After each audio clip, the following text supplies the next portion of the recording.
கண்டலமே ஹெடகாரையா என்று அழைக்கப்படும் காட்டு யானையின் முன்னங்கால் துப்பாக்கிச் சூட்டு காயங்களுக்கு உள்ளாகியுள்ளதன் காரணமாக அது பெரும் சிரமங்களுக்கு முகங்கொடுத்து வருவதாக பிரதேச மக்கள் கவலை தெரிவிக்கின்றனர். பிரதேச மக்கள் வழங்கிய தகவலுக்கு அமைய வனவிலங்கு அதிகாரிகள் பல மாதங்களாக இந்த காட்டு யானைக்கு சிகிச்சை அளித்து வருகின்றனர்.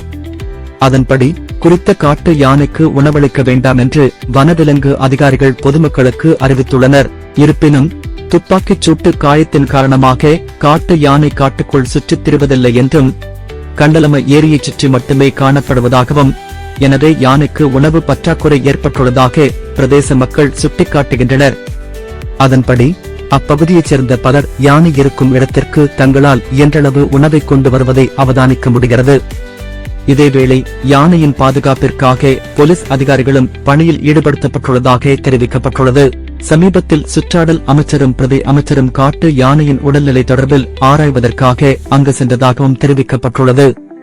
இந்நிலையில் காட்டு யானையின் உயிரை காப்பாற்ற வனவிலங்கு அதிகாரிகள் பல்வேறு சிகிச்சைகளை செயற்படுத்தி வருவதாகவும் தெரிவிக்கப்படுகிறது.